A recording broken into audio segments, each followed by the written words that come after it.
How you all doing, guys? And welcome back to another episode of the Midweek Mumble. So before I do my spiel, I'm going to bring him straight in because we're dual vlogging this one. So here he is, me old mucker Dave. How you doing? There I am. You here? I'll You tell you here? something. It's been a long time since I've done anything like this, Bryce. So you'll have to forgive me. I'm a little bit rusty, mate.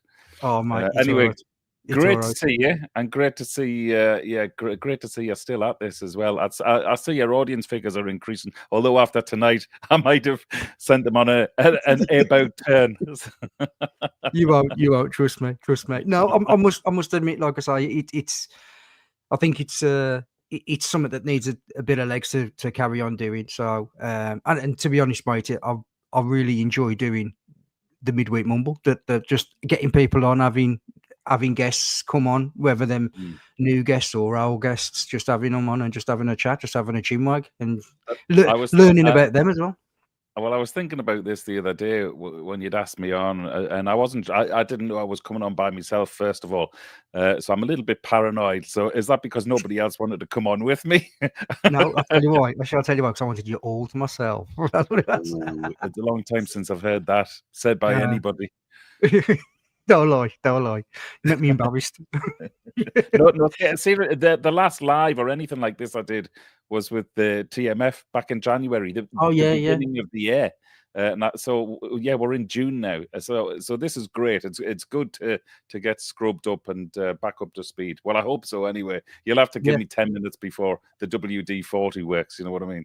Yeah, no problem. Honestly, actually, now here I go. I'm off on one already. Can I just say, before we kick off with any of this, and I hope you don't mind me saying this because I know you've been fairly open about this and fairly public on your vlogs and even on this show as well, because I do tune in normally from hotel rooms to the midweek mumble. But I've got to say, fair play to you, Bri. You look amazing. You've turned your life around, and not only do you look amazing, you actually sound amazing. When I'm watching you doing this stuff, and even your vlogs as well, when you're riding around with the lads and everything, and don't take this bad, take it as a compliment. But you're so much sharper, especially doing this when you're doing the lives and you're asking the questions, everything. You know, you're so much sharper. And I suspect a lot of that is to do with not drinking. Am I right? 100%, mate. So basically, I didn't know, but me and Dave was doing the 100-day challenge, basically, and I did it solely just for me, just to kind of give my body a bit of a reset. Leaving the army and during the army, it's that old saying, "Work hard, play hard," in it. Do you know what I mean? And I left the army and I was still playing harder while working harder. So 20 years afterwards. yeah. So, it kind of reset me, and I kind of feel like now it's my decision whether I have a drink or not, and how many I have to drink, rather than before. It was for me. I was kind of, I couldn't wait to have a beer. Genuinely, at every point, let's have a beer, let's have another beer, and you don't realise what a snowball effect it's having until you have that prolonged period of time off it, and then you look back at the stuff you was doing and how you was talking and how you looked and all the rest of it, and I was just like, wow, I'm surprised people were tuning in. Can you see a difference in yourself now, though, Brian? Yeah, massively. So it's just that stuff like now I don't drink in the week at all. There's nothing in the week at all. I may, my night has always been a Friday night. I have a drink on a Friday night, but I still have a drink on a Friday night. But now I'll have, I don't know, 4 or 5 beers and then go to bed. Where before I'd sit up till 2 o'clock in the morning and raiding the fridge and drinking the missus's wine and all sorts, like, do you know what I mean? Well, fair play to you. And as the old saying goes, Doctor, I only drink once a week, a Monday morning until a Sunday night. I think that was my case. But it did. It helped me massively. It helped me massively. Not only for me, I've got to get this in though. I mean, does this mean we can have a drink at the ABR though? Yes. You are going to the ABR, aren't you? Yeah. Thank God for that. I thought I've even sponsoring a T-shirt tonight, especially. Oh, I see that. Yeah. No, I can't wait for that. I've said loads of times, you know, especially on my latest vlogs, I can't wait for the ABR. I wasn't sure I was going to be going because of work commitments, and I've been saying to a few people, I'll only know the week before. So hot off the press, I am going. I'm definitely going. So that's an exclusive. I'm having that. That's an exclusive. I'm having that. Yeah. So, and I can't wait for it. I really can't. So no, I'm thoroughly enjoying it. I'm going to do a video about this actually within the next week or two. But like normally, I'm the butt of all jokes when I ride into the ABR. And I've got me rolled up mattress and a fucking bin bag and bags hanging off, and because I ride from Ireland, obviously, like by the time I get to the ABR, my bin bags are all ripped. Stuff is hanging off the side panniers. It looks like the Keystone Cops have rolled into town. But however, this year, I'll tell you what, this year, if there's not a red carpet waiting for me when I arrive this year, especially with my new mattress, which you blow up with an electric pump. I tell you, no. So yeah, I'll be king of the campsite this year. Dave come into the campsite last year. We thought it was a cowbell. All the stuff clanging and racking against it. Yeah, I looked like one of those mountain goats, didn't I? Mountain goat with all his pots and pans that he never used hanging off the back. But yeah, this is our annual meetup, really, and it's his third year we've met up at the ABR. It is, yeah. I remember you last year because I'm terrible with geography. You know, wherever I go, I sort of rely on somebody else to get me back to where I started from. So what was great about you last year is that you stayed in the same place for about 72 hours, about 50 yards away from the Guinness counter. And I always knew all weekend, if I get lost and I find you, I know exactly where I am again because you're still in the same place. I'll probably still be in the same place. Yeah. Anyway, yeah. So, but no, I'm delighted. I'm delighted for you, mate. Well done. Yeah, no, mate. Honestly, it was just, and if anybody out there is having that kind of experience that I was having, that I've just said, try and do that 100 days. I'm not going to tell. I'm not going to lie. I'm not going to say it's easy and all the rest of it, because I found it initially. I found it quite easy initially. I was like, I don't need a beer. Do you know what I mean? But then you have certain points where you're like, I could do with a point now. Nobody will know. Well, he is the truth test. He is the truth test. What are you drinking now? Dr. Pepper in a Guinness glass. That's Dr. And I'm on the black currant, my body. Jesus Christ, we're hardcore bikers, us, Bri, aren't we? how times have changed. Yes. Yeah. I've just said to Trace, give me a coffee, will you? Give me a coffee. but no, it's honestly, mate, it's as it was. We're long overdue this catch up anyway. And didn't you have a little spill off your GS as well? Is the GS all back and repaired and working? Yeah. So, I've had two. So I did the there's a lad called, I think it's called Ferret's Mystery Tours or something the channel's called, and he's a great blog, absolutely fantastic blog. There's loads of off-roading and this, that, and the other. And I was like, can you take me off-road? He was like, yes, mate. He took me literally off-road. I thought I'm going to go down like a few shale tracks or something like that. Mate, we was in mud, fields. So I had about 4 or 5 spills off-roading. And then on your GS? On my GS. And then I had one probably 8 weeks ago when it was icy. Just basically went round the corner on black ice and it just slid out and off it went. Did about 400 quid worth of damage, but it's all fixed now. Broke a couple of ribs. But yeah, the thing is, like, we, after the spill, because it was in this woman's garden, so it went down into this woman's garden. So we ended up having to roll my bike through this woman's garden, and we stood there like we're having a bit of a chat, trying to get the mud off the bike, and the lady's going, "Are you okay?" And I'm, well, that's bit embarrassed, but as long as you're all right. Yeah. But I was like a little bit embarrassed, but I was like, no, I'm all right. Honestly, I'm all right. And then the lads are going, mate, you've ripped your jacket, you've ripped your trousers, you got a bit of blood there. What's this? And I was going, I'm all right. Honestly, I'm all right. My ribs are absolutely killing me. But I was like, I've got to carry on. I'm not getting recovered. So I ended up riding for about another 3 hours that day, and then got home and absolutely fell apart when I got home. Yeah, you know, thankfully, I've only since I got back into biking 5 years ago, I've only dropped a bike 3 or 4 times. But the weird thing is, every time I've dropped a bike, there's always been an attractive lady at the scene, right? Oh. So I mean, some might say, well, that's why you dropped the feckin' bike. Yeah, and maybe it is, okay, and I'm not going to admit that because the chances are my wife could be watching this, so I'm not going to go there. But, yeah, she's watching it for me. She ain't watching it for you. She's watching it for me now. But it does make you feel very embarrassed and 10 times worse when there's an attractive looking person there at the scene, doesn't it? Yeah. And come here on that note as well, I see our friend Fen Tour where is he?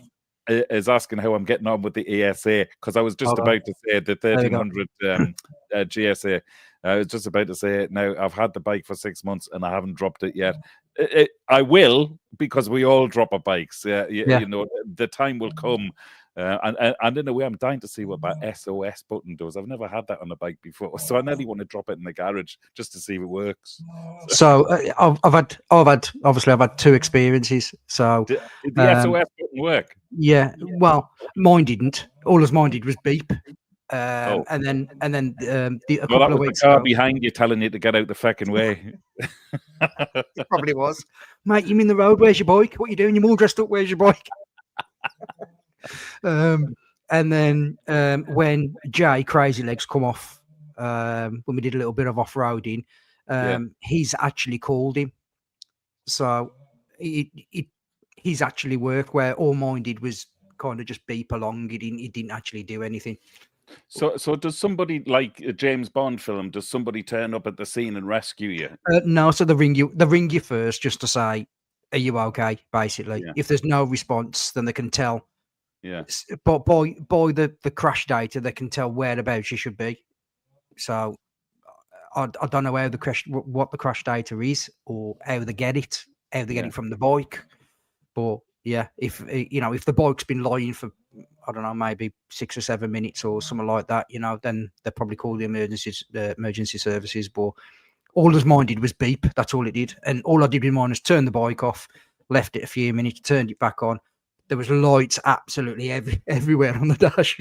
But it started.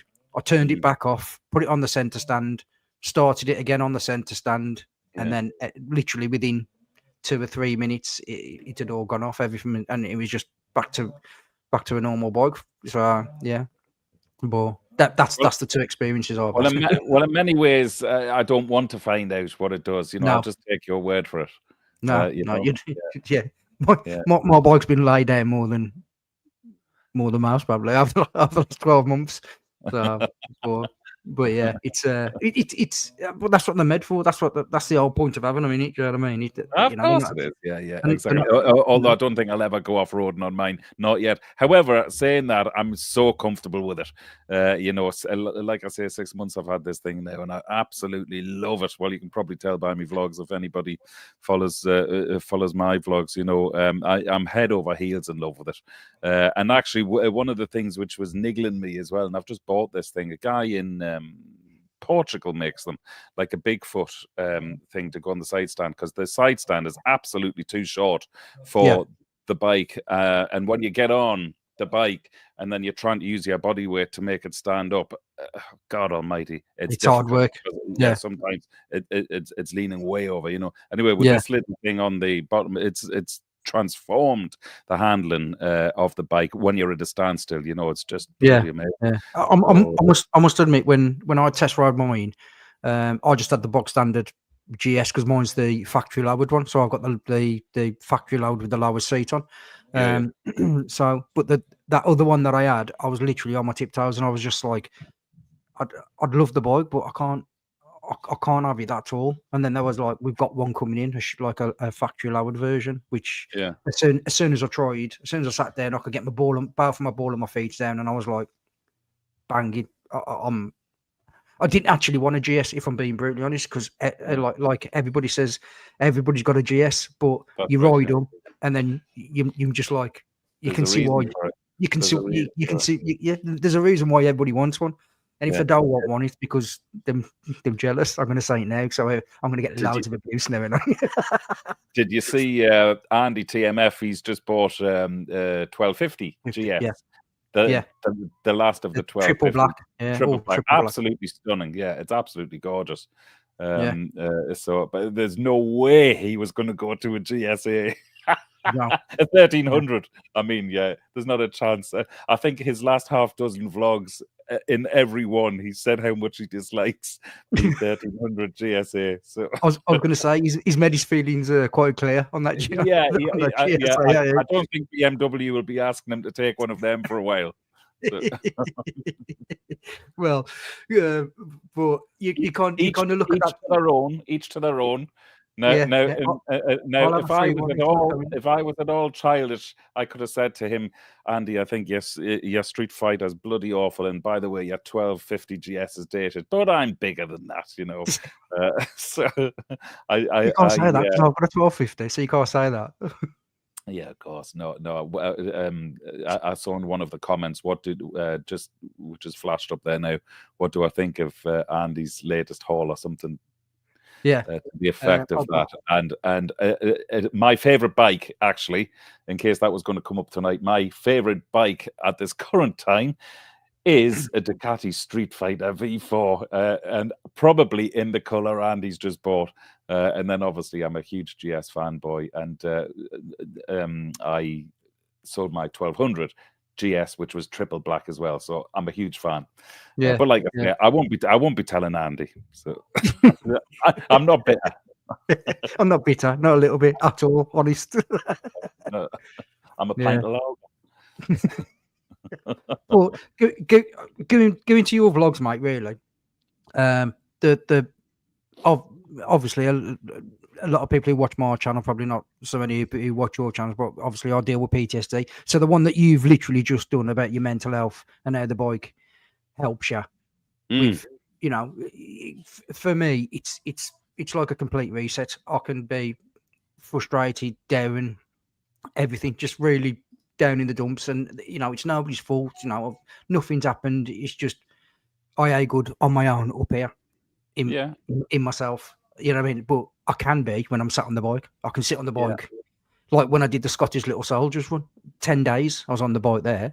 You know what I mean? And it was, it was difficult, but it was because I was trying to hit targets every day. But it's for me, it's a complete and utter reset. And I come back and I feel like totally recharged and reset. And but and I think I said this in the vlog. By the way, if anybody hasn't seen it, I think you are talking about the one I put out last weekend. It's all about mindfulness and escapism and the power of now. And that particular day, I'd gone out just to ride. Really, I always take the cameras with me just in case, but I wasn't intending on doing a vlog. I'd just gone up to Donegal, one of my favorite parts in Ireland, and I had the black dog sitting on my shoulder that day, and I just needed to get away. And I thought, I just, the brain wasn't working. You know, I was, and again, I said it in the vlog, I was having a tough time with all of the travel at work and the politics at work, a few other things going on as well. And I just thought, you know, the sun was shining. I need to get out of here.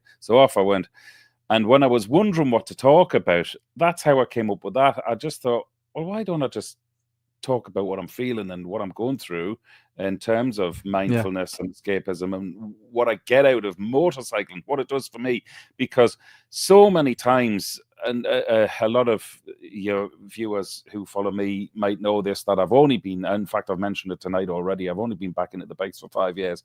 And I often wonder, well, more than often wonder, if I didn't have bikes, what would I be doing? Where would I be?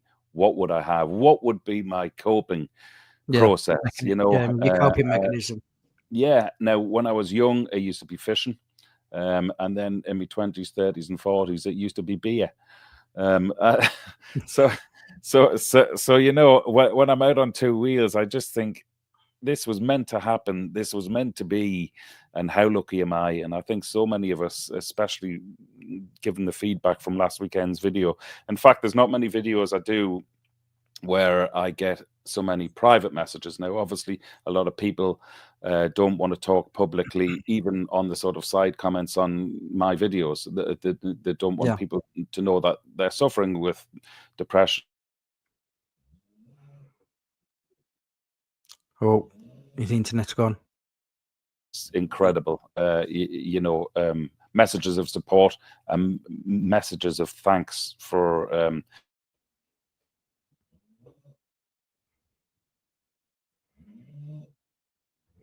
well, one of the things I do this YouTube lark for, isn't it lovely to think that at the end of the day, if anything you've said or done or can resonate with somebody and they get something out of it, I suppose that's why we all do it at the end of the day. Yeah.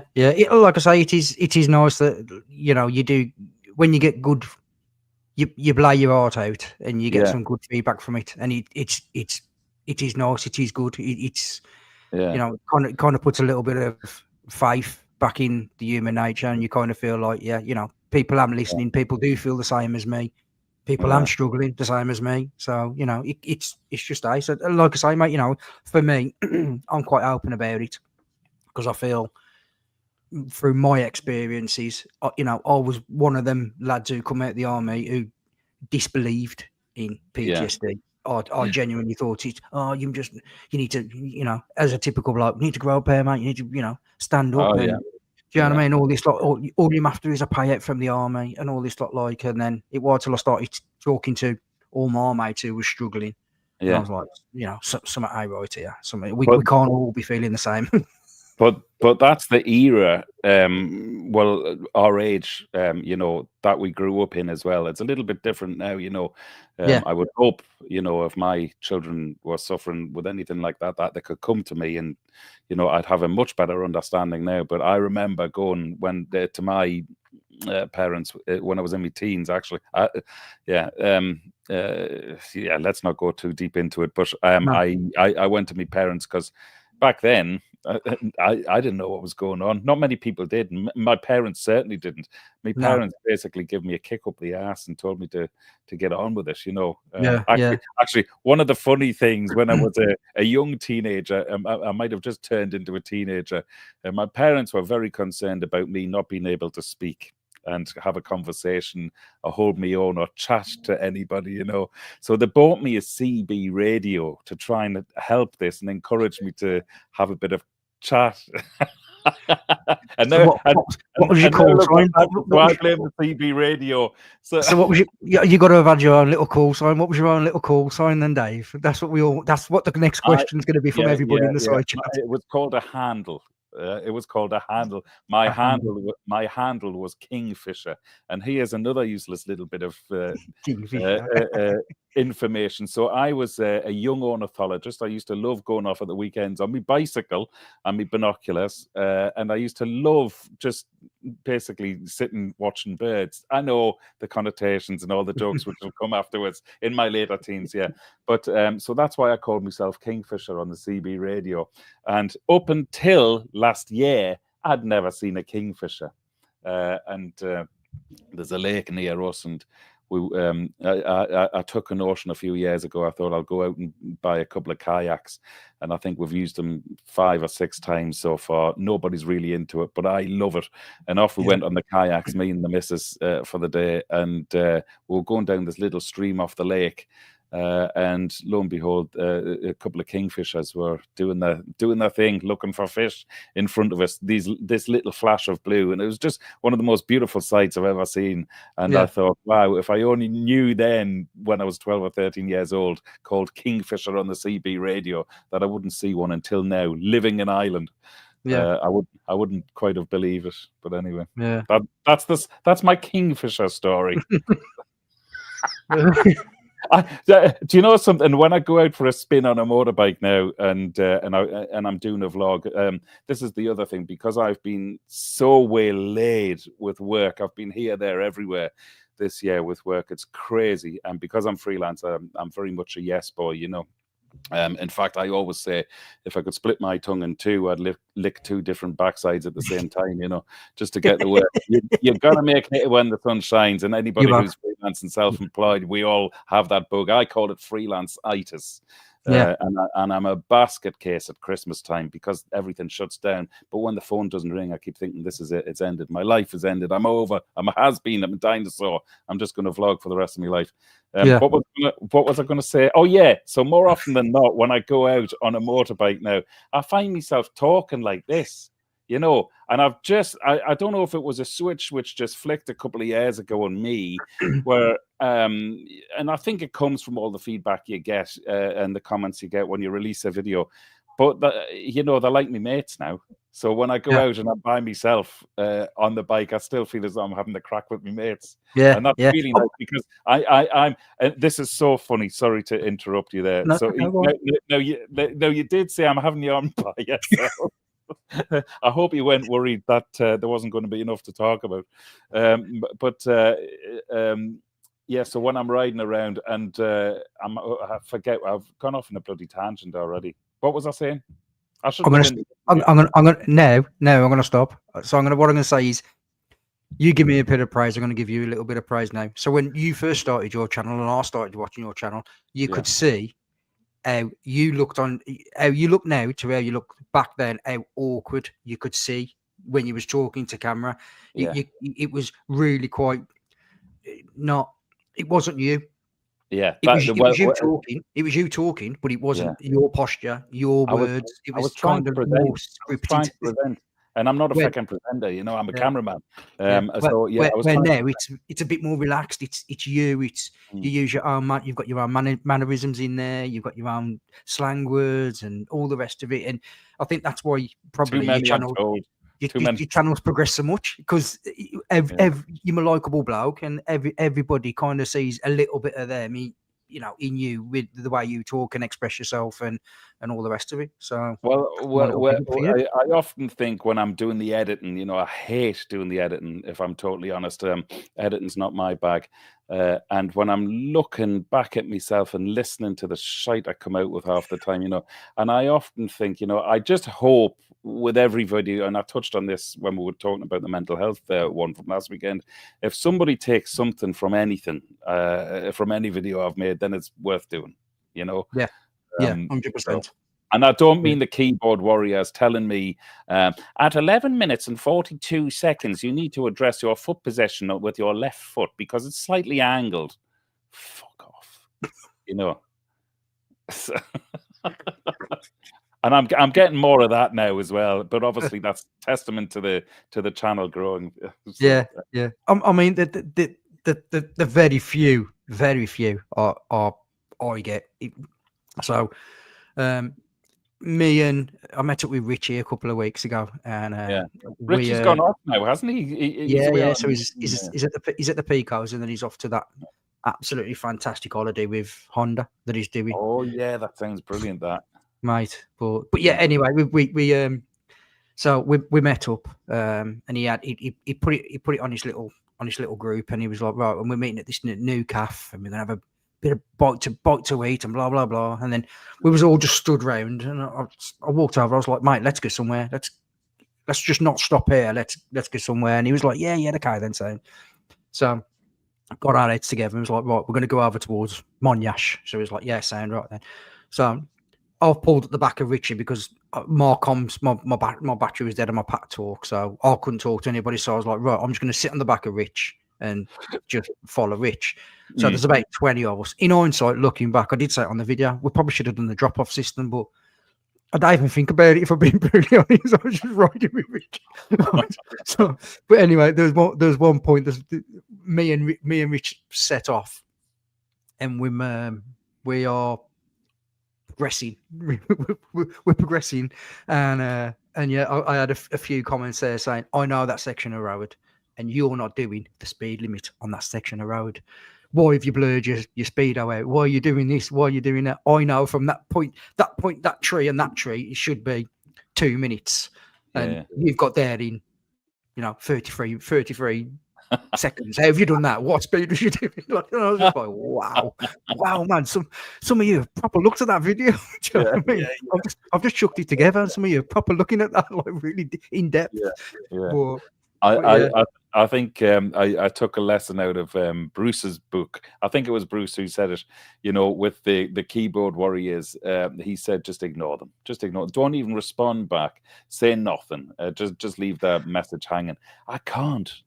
I honestly, and I totally react on impulse in the moment right now.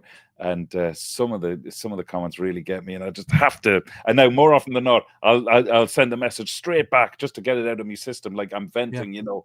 And then 10 seconds later, I'll delete it. So. But at least, in your head, you know, you've sent it. It's really good therapy, that, you know. At least, yeah, in your head for 10 seconds, you know. You've sent your response, and it feels great, but then delete it. Yeah, otherwise you'll open up a wall. Yeah. So. I must admit what I found as well. A couple of negative comments I had. Like a bit like you. I've got like a gang of lads or people that watch all my videos, and they always comment, no matter how short, how long, how good or how bad the video is. They always watch it and they always like it. They always comment on it, and it's brilliant. And I love it. You know what I mean? Because you're building your own little community. Yeah. But then when you do get a negative comment and you go back and you're like, right, and you get your keyboard, you know, right, and then you start reading through your mates, going, mate, what are you doing, you idiot? You grow up, what are you doing? You know what I mean? You're thinking, I ain't got to say anything because I've said everything I need to say. They've done it for me. But yeah, it is nice to have that kind of backup already there when you don't actually need to say anything, and you're thinking, lads, you've said it all. You've said I can't say anything any differently. You've said it all. So, but yeah, it's it is nice. It is nice. So, ABR this year. Yes, can't wait. I'm going on the Thursday. I'm going on the early ferry from Ireland, and it gets in. I think it gets in about 9:30. So I'm hoping to be at the ABR just after lunchtime. No, sometimes it's like 4 or 5 in the afternoon, and I'm absolutely bollocks by the time I get there. But so yeah, I can't wait, and I'm there for the long haul. I'm not leaving until Sunday evening. So good, cannot wait. Yeah. Good. Like we was just having a wee chat before we come on, and this is our yearly annual meetup at the ABR. Yeah, so but it is for a lot of bikers as well, I think, isn't it? I mean, you know, I can do maybe 2 or 3 ride outs around where I live and everything, but and that's all I can do again because of work. But there's one thing for sure is that the ABR, where I can, and I have been able to do it for the last 3 years, that'll always sit strong in my calendar. You know, I used to have this thing with the lads when I left England and I moved to Ireland 20 odd years ago. I kept in touch with a small group of lads, also cameramen, and wherever we were filming at the time in the world, we'd always book that little time off every year to go to Amsterdam. And we just used to go to Amsterdam and get absolutely baked, reset, have a great laugh. And we used to go on a Friday morning, and we departed on a Sunday evening, a bit like the ABR. We just used to laugh all weekend long, and this went on for like 20, 25 years, you know. So the ABR is my current day version of that now. I just love meeting up with everybody, having the crack, and you know, like I say, hitting that reset button. It's brilliant. It is. Brilliant. It's nice, like walking around and kind of seeing people that you watch. Yeah. And like recognizing them, because like the first time I saw you, like I stood there and I was like staring. I was like, is that him? Is that that? Is that that? Is that? I'm surprised you recognize anybody, Bri. Well, then, you know, you get that bit of Dutch courage and walk over, and you're like, oh, mate, I watch your videos. You know what I mean? Oh, no. Well, we always have the crack there every year, don't we? And last year was no exception as well. One of the guys I really wanted to see this year, and a subscriber told me recently he's not going anymore. I think he's a Canadian guy. He's called Dork in the Road. Dork in the Road, yeah. Do you know him? Yeah. I think he's brilliant. I just, well, you know, when you watch a YouTuber, it's Marmite. You love them, I hate them, and I really clicked with this guy. I'm saying click with this guy. I don't know him. I just love watching him. I love his info. I love his presentation style. And he also bought, and I presume we'll be coming on to this at some stage. And I know our hour is, well, we're into the second part of our 1 hour. So I'll progress on. I'll segue into this nicely. So the dork in the road guy had also bought a CF Moto, the 450 MT. Now, I said recently on a vlog that I'd bought one as well, but unfortunately, I had to get the deposit back last week because, and you told me this, Bri, you told me this last year. So, yeah, here's another exclusive. So, Brian, I'm gonna put an exclusive here. I actually knew, and Dave trusted me not to say anything, and I kept my word. I never said anything to anybody. Yeah, but so I bought the bike back in January, but you rang me, so it was earlier this year, but you rang me and said, Dave, I've heard that the dealer network is scuppered because of what's going on with the KTM, and that CF Moto are advising the dealers to give back customers' deposits. And I was thinking, no, I'll hang on because my dealer over here hasn't been in touch with me. I'm not going to name the dealer, but there's I have a few pet hates. You know, the older you get more and more pet hates. Well, this is a new pet hate. So I went into the dealer last week, okay? Again, shall remain nameless. And the fella straight up to me in the shop, he says, "Oh, Dave," he says, "I've rang you a few times." And I was thinking, no, you haven't, because I'm freelance. I answer the call. I answer the phone religiously because it could be a job. Hello? Yeah, yeah. Well, I've rang you a couple of times, left you messages, and I said, you didn't leave me messages. I said this. You didn't leave me messages because I would have picked them up. Oh, well, I sent you emails. No, you didn't, because I also get them as well, because that's how I get the rest of my work. So, you know, I hate that when people say, I was ringing you and I was sending you messages. You weren't. You're a fucking blatant liar. Anyway, I got the deposit back. I'm gutted. I really wanted one of those CF Moto bikes, but it doesn't look like it's going to happen. Now, I was only buying it. Well, I wasn't only buying it. You tell the wife that, don't you? The main reason for buying it was for the YouTube channel. I really wanted to test the longevity of a Chinese bike. I wanted this to be a keeper. Well, I'd say a keeper like a 5-year term bike, you know, just to see the rust spots, just to see how it's going to perform. And again, I'm not hiding any secrets here, because I've said this as well. The one regret in my last 5 years of biking is selling me CRF 300, because that brought me on. I think I might have told you this, Bri, you know, privately, but that bike brought me on as a rider so much, increased the confidence right through all my other bikes at the time. And then I sold it because I was sort of offered the same money as what I paid for it, and it would have been daft not to sell it. And I just bought the Street Triple, that's what it was. So I was newly fangled with that, and I thought, oh yeah, I'll just let it go. Oh my God, what a regret that was. And of course, the winter which we had there 6 months ago, I spent the winter sitting looking at my bikes in the garage, thinking, well, there's no way I'm taking those bikes out in weather like this. But if I had the CRF 300, of course, it wouldn't have been a problem. So that's what I'm looking. I'm still on the hunt, by the way, but I'd love to get a Chinese bike.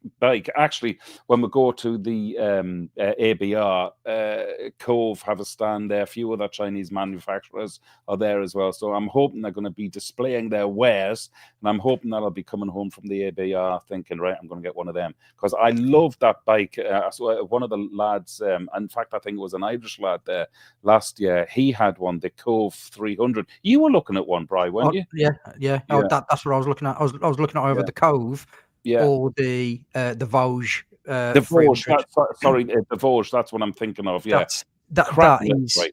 It's very, one thing I will say straight off the bat, if you like myself and Dave, who are vertically challenged in the leg department, it is a very tall bike. However, if you ride bikes, if you can get one arse cheek off the bike, you can touch the floor. At the end of the day, it's not off-road bike, so you are going to fall off it. Do you know what I mean? You are going to fall off it.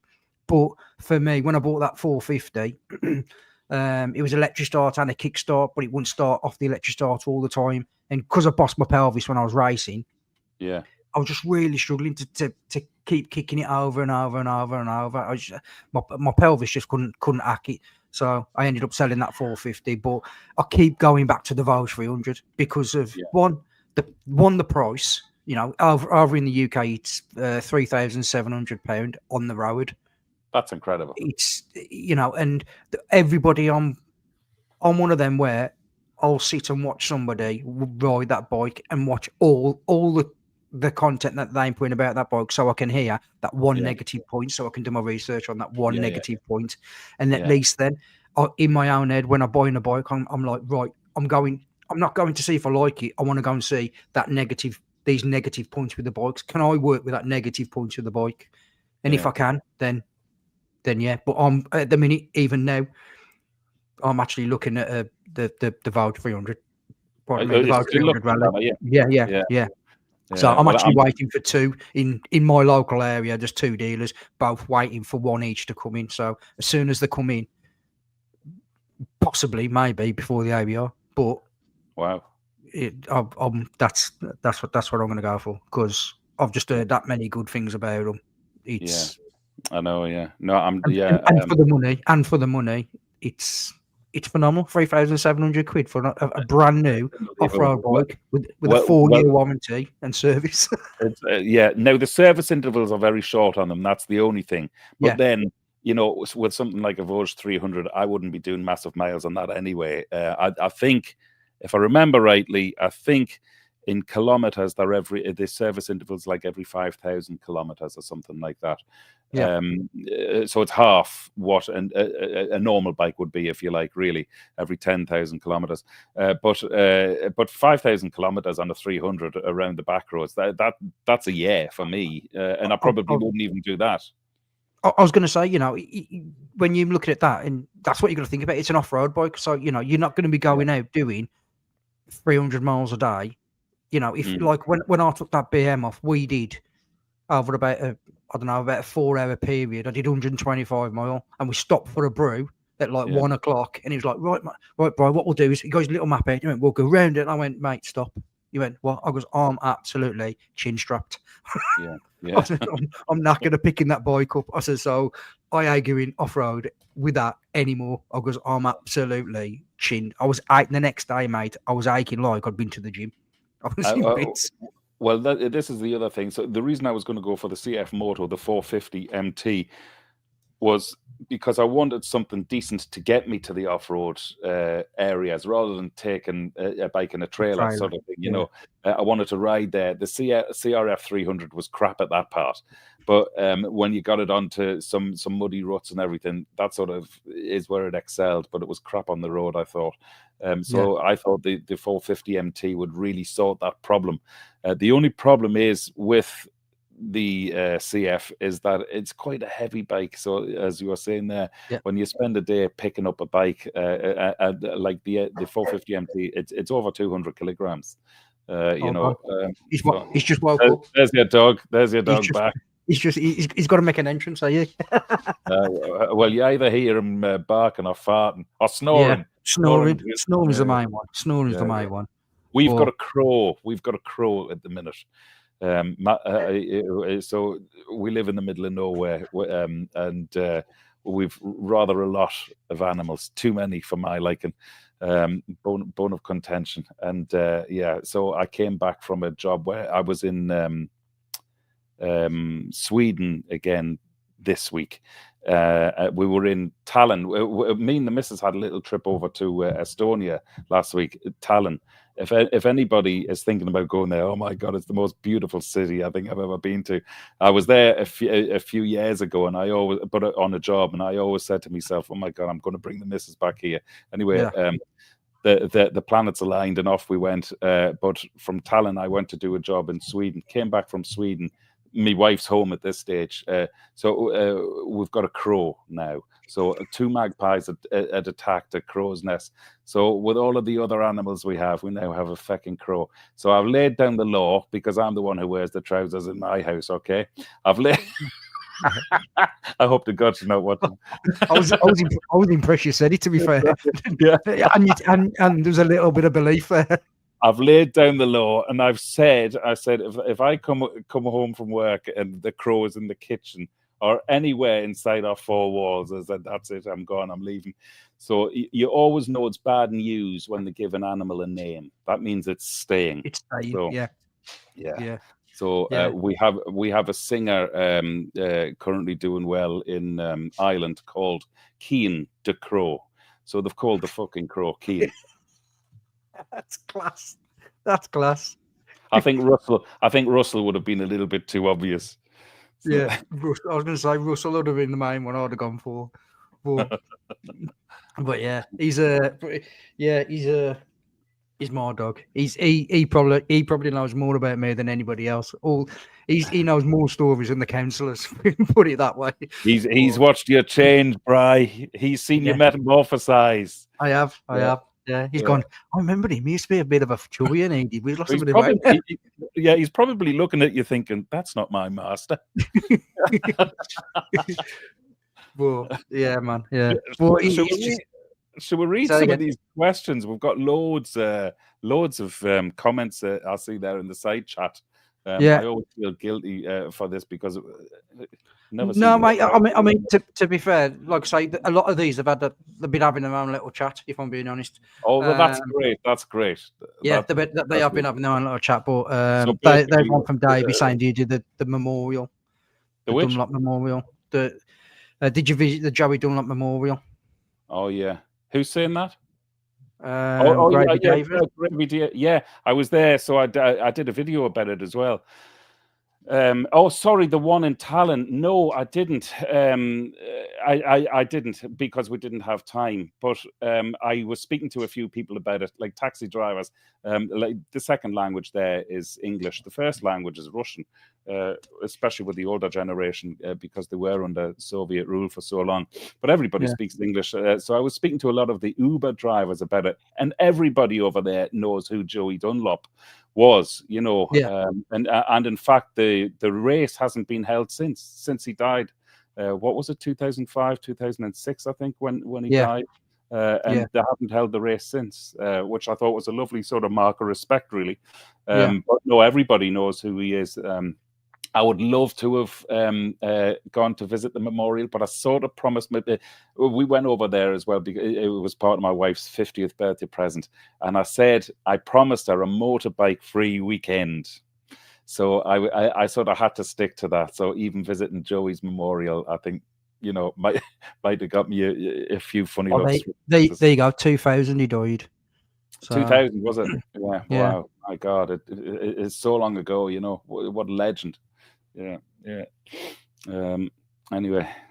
Yeah. Mine's nowhere near as good as his camera work, trust me.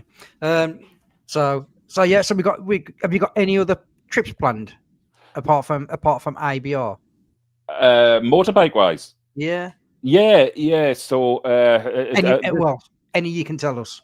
I'll tell you. I'll tell you the one I couldn't do, and I'm gutted about this. A lot of people will know Trev from my channel. He was the first subscriber. Just a great guy. First subscriber after my family to my YouTube channel, and we've become great friends. And every year we have a little trip away, and we just have a blast. We thoroughly enjoy each other's company. We just click, that way. And unfortunately, I had to ring Trev back in April. We were going to do the Scottish Islands, not the North Coast 500. Just go off onto the islands up there, Skye and the likes of. We're going to take a week at it. Trev had it all plotted out and everything, and basically that's when my work exploded. So I had to ring Trev, apologize profusely. Now, Trev being Trev, he's such a nice guy, he said, "Oh, don't worry." He said, "I was having trouble trying to get us into decent hotels anyway." So, he sort of let me down gently, but I feel awful. In fact, I was only speaking to Trev today because Trev's bought himself a new set of wheels. I won't tell you what it is because hopefully he'll feature on the channel at some stage this year with his new set of wheels. So what we're hoping to do is to shift that little trip later in the autumn, but have another trip with a subscriber called Arthur, who lives in the Pyrenees. He's a Northern Irish guy who lives in the Pyrenees, and he very kindly has invited me to go on tour the Pyrenees with him, and that's his playground, so he knows it.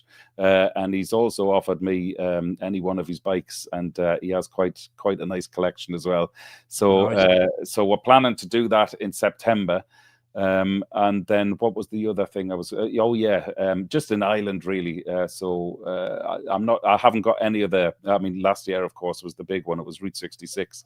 And that's pretty with the planning of Route 66 and the filming job I do in England, Come Dine With Me, I did Come Dine With Me either side of Route 66, which meant I was away from my Irish work, because Route 66 was 2 weeks as well, right in the middle of all of that. I was away from Ireland for 7 weeks, and I literally came back to Ireland, and all these other cameramen had stepped into my job, stepped into my role, and I was like, holy shit, I won't be doing that again.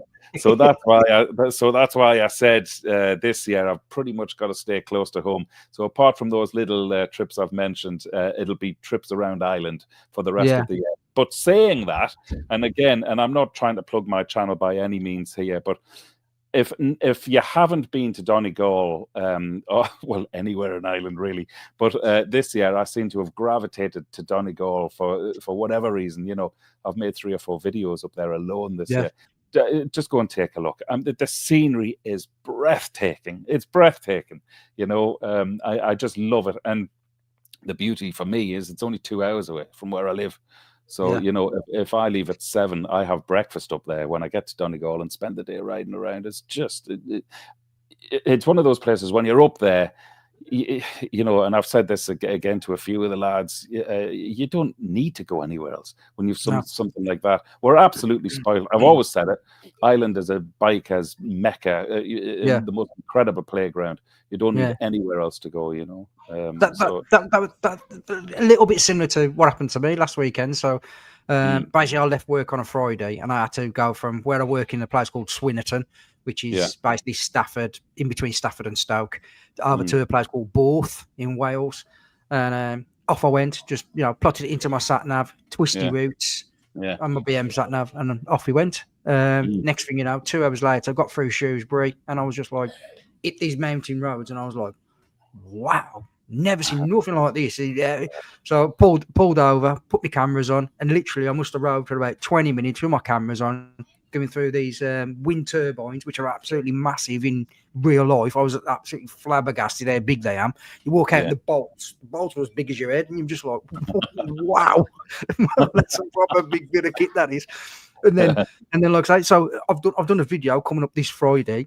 And literally, I think I've recorded for 17 minutes, and out of that 17 minutes I recorded, I've got it down to about 13, 14 minutes, and that's it. So it's just like, I'm just like, I can't. You can't cut it out. Yeah, I can't knock too much out because it was just absolutely flabbergasting. But why wouldn't you leave it at 17 minutes? Do you have a benchmark which you try and get your editing underneath? No. So like, there's a couple of sections where, like, I get off the bike and I'm just stood there, just going, wow. Look, you can see for miles and miles and miles, and I must have been stood there going, this is amazing. I must have said it about 20 times, and you know, you think I can't leave that in because it sounds like it's jumping back every 3 seconds. So I was like, I've got to cut some of this out. And then obviously some of the other bits were just me absolutely waffling. So, but where did you say that was, Brian? Wales? Yeah, it was in Wales. It's like mid Wales. So I was in between Shrewsbury and Borth.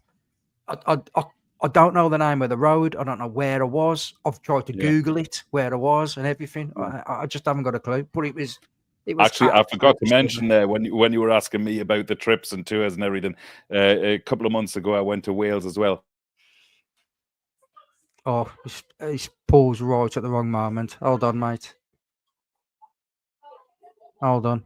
Is he going to come back? Got off there. Is this internet? Hold on. Your internet went. Oh, yeah, I think it was mine. Yeah. Bloody Elon Musk and his Starlink. So you just said I went to Wales. That's all we got. So, I went to Wales, and you went. All right. Well, I went to Wales.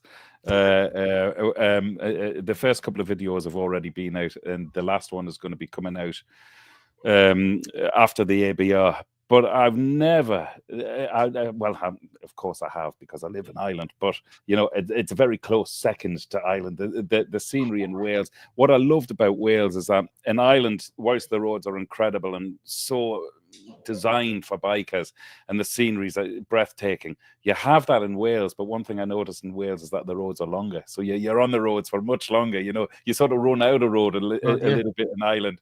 But in Wales, that scenery was amazing, and we had mighty crack. I was with the friends of Andy and Carol's, the Missington Flyers.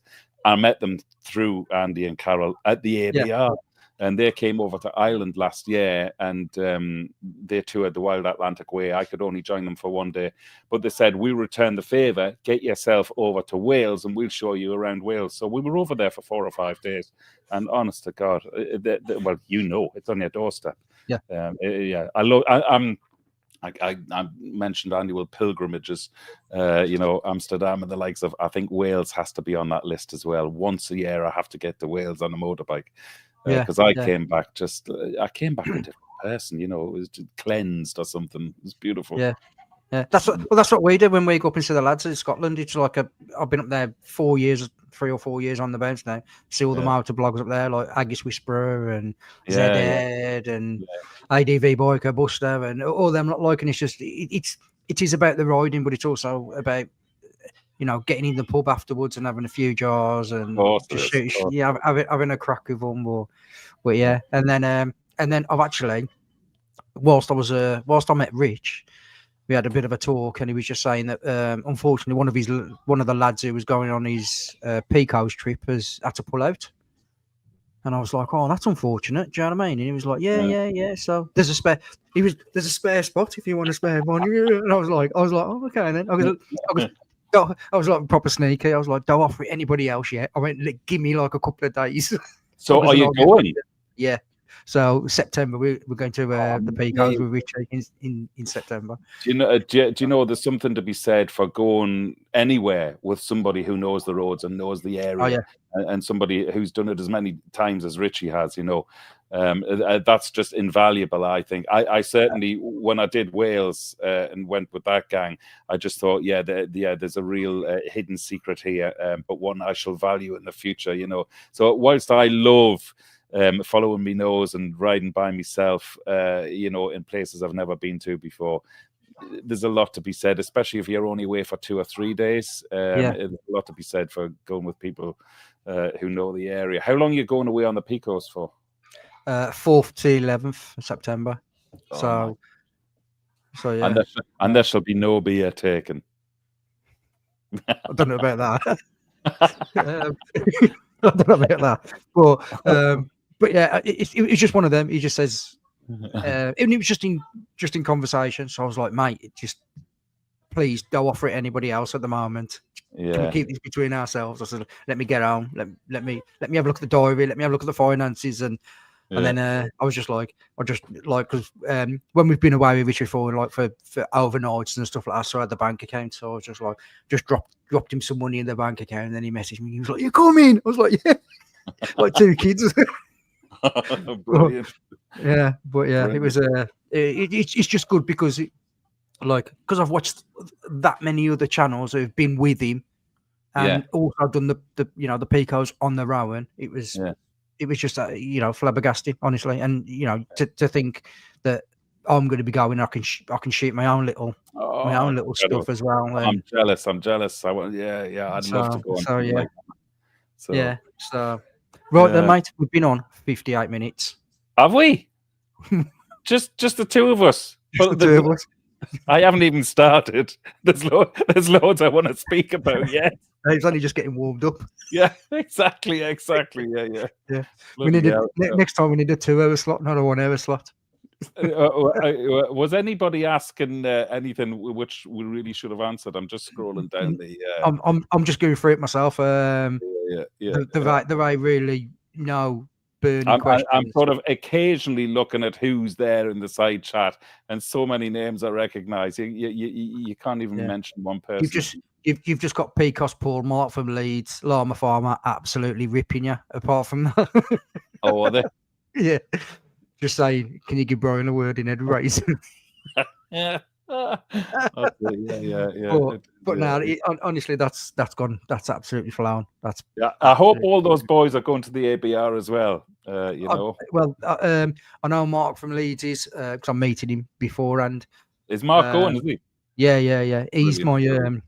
He's my wingman to get me in when all the when everybody's all crowding around you, and because I struggle to deal with not when there's crowds around me, but it's when they all start like congregating round and you're just like bottlenecking to get in. I'm like, God, I start panicking. But he helps me out massively, Mark does, massively. So once I get in and I've had a couple of beers, I'm all right, I'm relaxed then, do you know what I mean? But I said before that, I'm shaking like a shitting dog to get in. Oh, Jesus. But once I'm in, I'm all right. Once I'm in.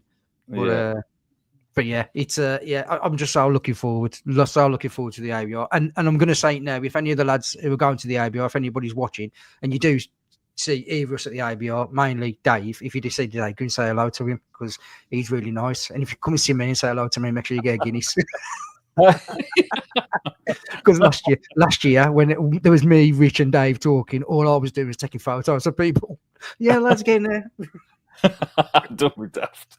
We had great crack. But let's hope we can better. I'm really looking forward to the bands, the speakers. The speakers this year are brilliant. Itchy Boots, Fortnine. There's another great guy. I'm watching Tim. Tim Rodey. He's hilarious. He's somebody else who's speaking there this year, whose channel I follow. He's absolutely hilarious. I love him. So, in fact, I was hoping that I know they've released the people who are speaking and the bands who are playing, but they haven't released the timetable. And last year, I messed up massively. I missed half the people I went to see because I was having the crack with you lot, you know. So this year, I'm going to be a real Johnny Smarty Pants, and I'm going to have a proper spreadsheet with the times and what stages and what acts and what speakers are all on. Now, you know fine well I won't go to any of it, but at least in my head, I've made the effort. You know what I mean? Yeah, so, you've planned it all. It's just the day to plan. Come here. Did I tell you I was at the doctor's yesterday? No? No, go on. I walked into the doctor's. I said, Doctor, I've got a problem with my feet when I walk. He said, gout. I said, I've just come in.